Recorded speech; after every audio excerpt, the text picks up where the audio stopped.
Ayahku adalah supir antar kota provinsi, sehingga ia sering tidak di rumah.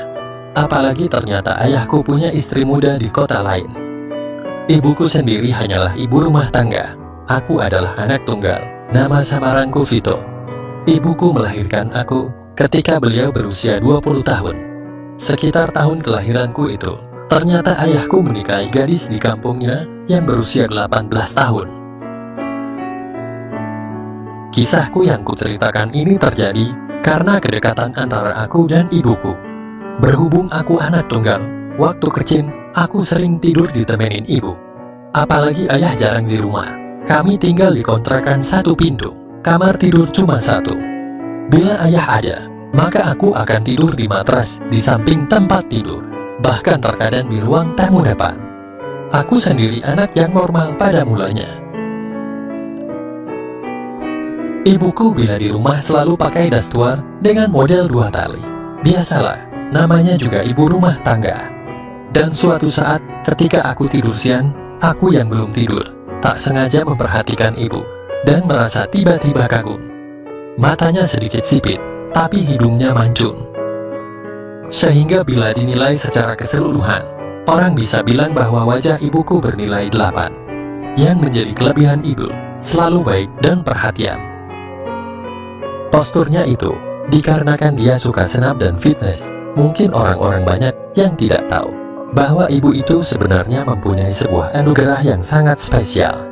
Sore itu ketika aku bangun, ibu sudah tidak ada, maka aku kemudian bangun dan melanjutkan aktivitas sore seperti mandi dan belajar. Namun, mulai dari situ aku selalu teringat kasih sayang ibu dikala aku masih kecil dulu.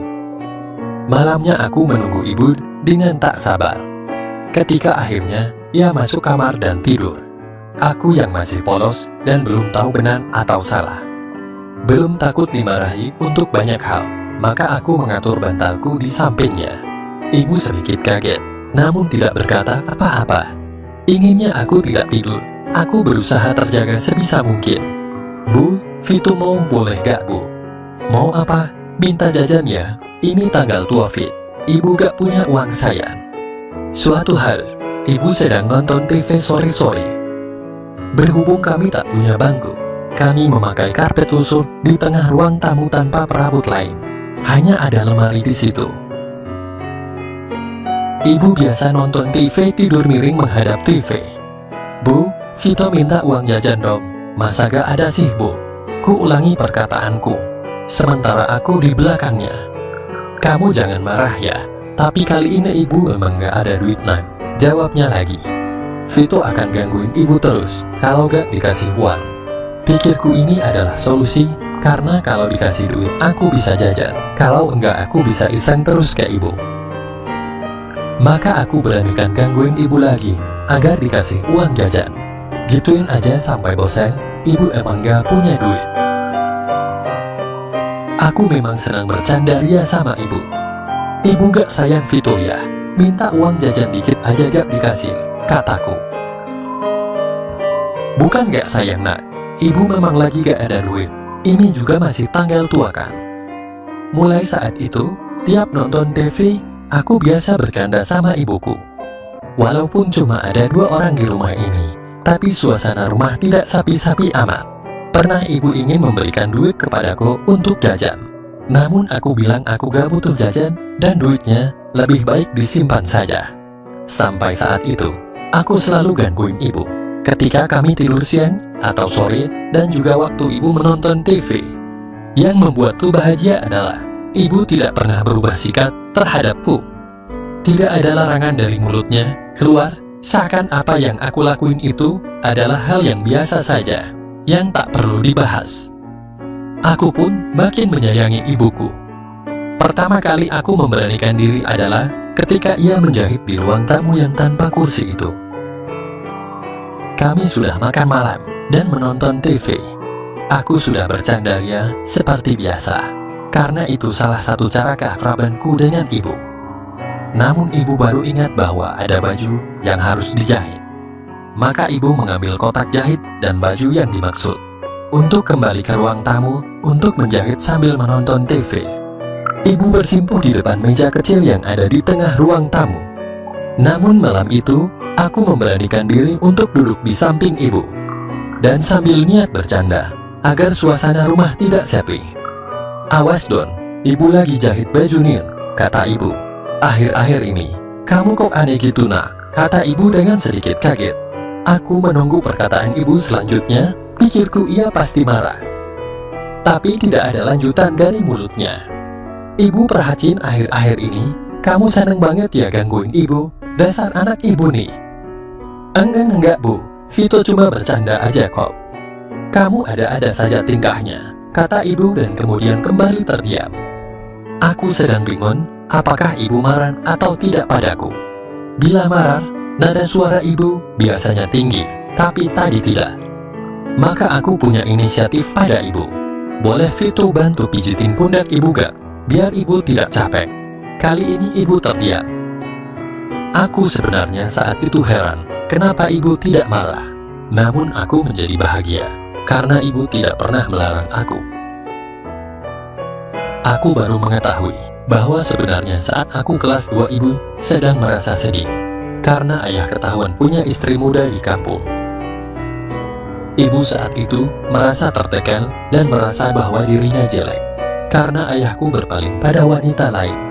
Maka dari itulah, ketika aku mulai iseng dan bercanda ke ibu secara terang-terangan, ibu menjadi terhibur.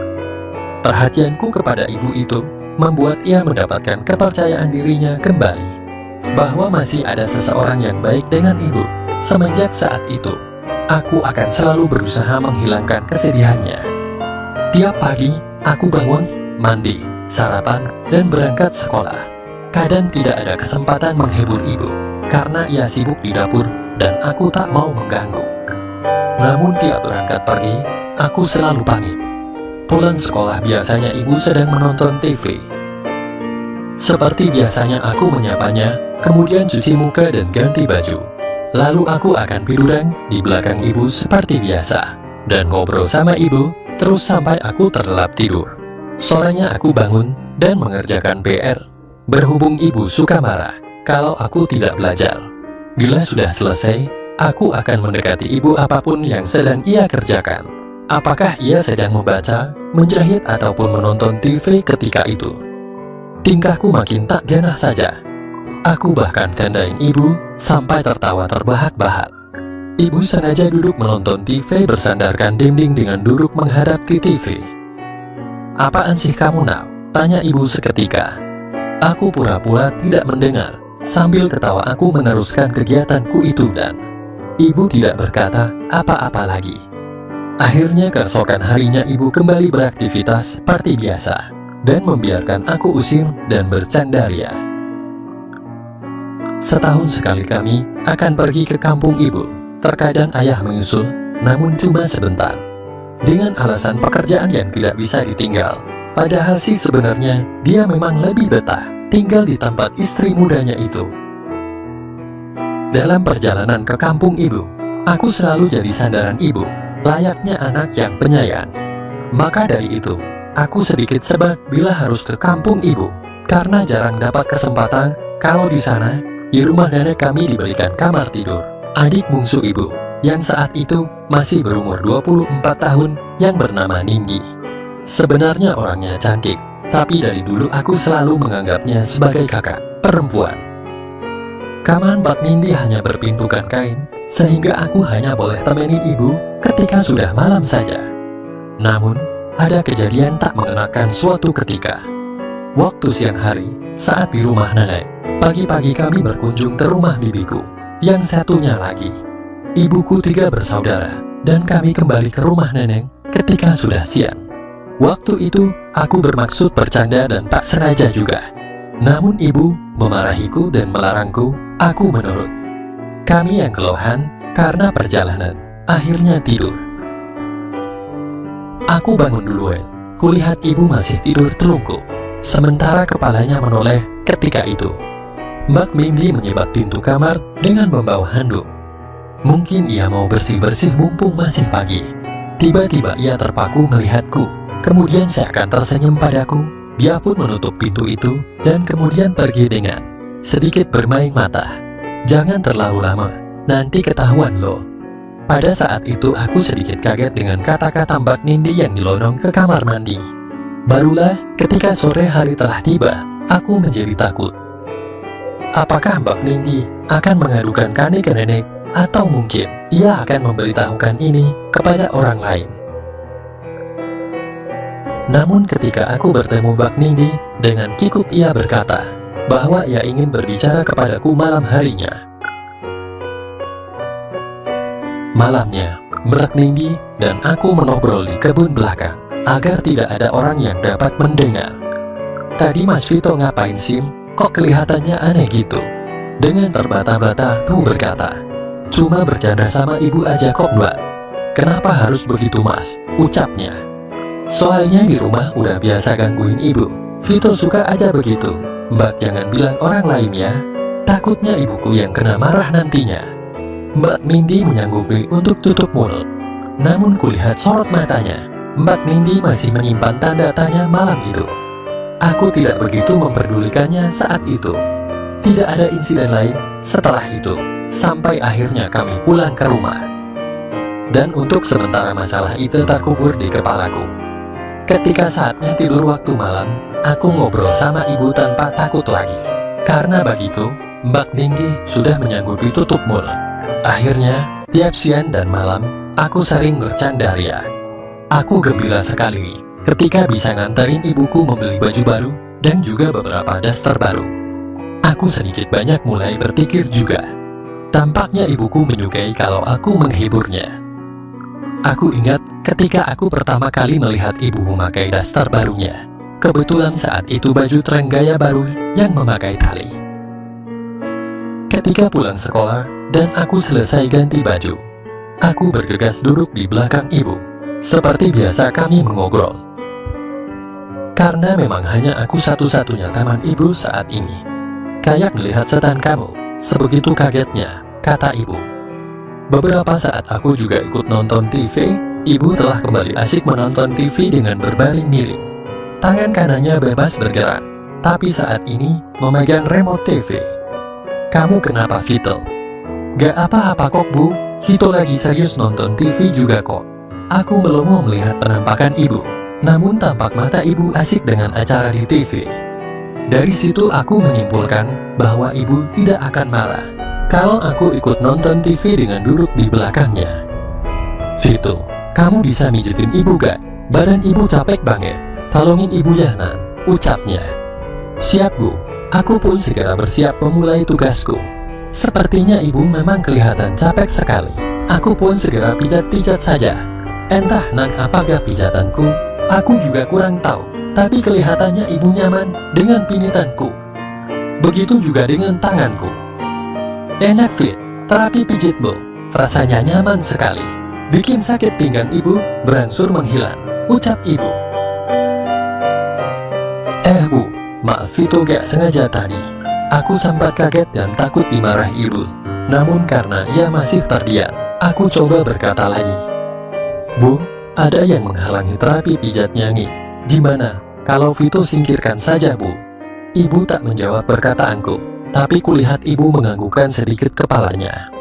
Vito sebelah situ yang lama sedikit. Ibu benar-benar kecapean habis perjalanan kemarin. Nanti ibu bakal kasih kamu uang jajan kalau pijatanmu bisa menghilangkan kecapean ibu. Siap bu, gak usah dikasih uang jajan juga gak apa-apa kok. Vito ikhlas mijitin ibu. Tanpa menunggu lama dan sedikit ragu, aku segera melanjutkan tugasku. Wajar juga bagiku. Seorang anak membantu ibunya seperti ini. Selanjutnya sambil kembaliku terapi pijat kaki ibu, tak lupa candaan dan obrolan seperti biasanya kulakukan. Namun tiba-tiba aku sedikit aneh. Entah apa yang sedang terpikirkan dalam benakku. Dengan mengikuti hatiku, aku pun memberanikan diri. Sehingga membuat ibu sedikit berdeham. Pelan-pelan aja terapi pijatnya nak. Jangan buru-buru gitu. Ibu sudah gak ada tugas kok. Hari ini ibu tinggal masak aja buat nanti sore. Karena tidak ada larangan dari ibuku. Artinya ibu menyetujui. Apalagi kebahagiaan ibu adalah penyemangat juga bagiku. Hal itu membuat diriku semakin giat menjalankan tugas ini. Vito, terapi pijatmu benar-benar nyaman. Ibu sangat menyukainya. Berkat pijatanmu, capek dan lesu ibu benar-benar lenyap, sahut ibu. Masak gara-gara itu, Bu, kataku sedikit ingat. Ih, kamu kok gak percaya sih? Ucap ibu dengan sedikit tertawa. Selang beberapa saat, seperti ibu sudah mendapatkan apa yang dia impikan. Mungkin berkat terapi pijatku yang tulus itu. Sudah belum terapinya, Vip? Tiba-tiba ibu menanyakan, apakah masih mau terus atau tidak? Dan tentu saja, aku tidak akan mengecewakan ibu. Kalau masih kurang, Vito siap kok, Bu. Sambil tersenyum ibu berkata, ibu mau bersih-bersih rumah dulu ya. Dan juga ibu mau masak buat makan nanti sore. Jar, nanti aja masaknya. Baru jam segini, Bu. Lah, emangnya kenapa sayang? Jawabnya. Biar nanti Vito bantu ibu memasak. Ah, yang benar, Fit, ucap ibuku. Ibu kemudian bangkit dan pergi ke dapur untuk menyiapkan makanan. Ternyata ibu sangat pengertian padaku. Namun sepanjang makan malam itu, aku tidak berani bercanda ke ibu. Namun ibu seperti tidak ada masalah dan bertingkah biasa saja. Malamnya seperti biasa, menonton TV sambil tiduran dan makan cemilan. Aku sempat meminta lebih dari itu kepada ibu, tapi ibu malah berkata, nak, itu tidak baik dan jangan sampai terjadi di antara kita berdua. Dan jujur ibu juga merasa nyaman, tapi ibu berpikir itu adalah tindakan yang dilarang. Kalau hanya sebatas begini, kamu boleh-boleh saja, ibu tidak akan melarangnya kok. Tapi jangan sampai ke tindakan yang terlarang itu, ibu akan sangat marah padamu. Begitulah kata-kata ibu saat aku meminta pada ibu. Jujur aku merasa kecewa juga, tapi setelah aku pikir-pikir, memang benar adanya kata ibu, bahwa semua permintaanku itu tidak baik dan tidak benar. Maka dari itu aku turuti kemauan ibu. Dan semenjak itu, aku berusaha menjaga sikap dan bercandaria hanya sewajarnya saja. Demikianlah kisahku yang tak seberapa ini. Semoga teman-teman terhibur ya. Terima kasih.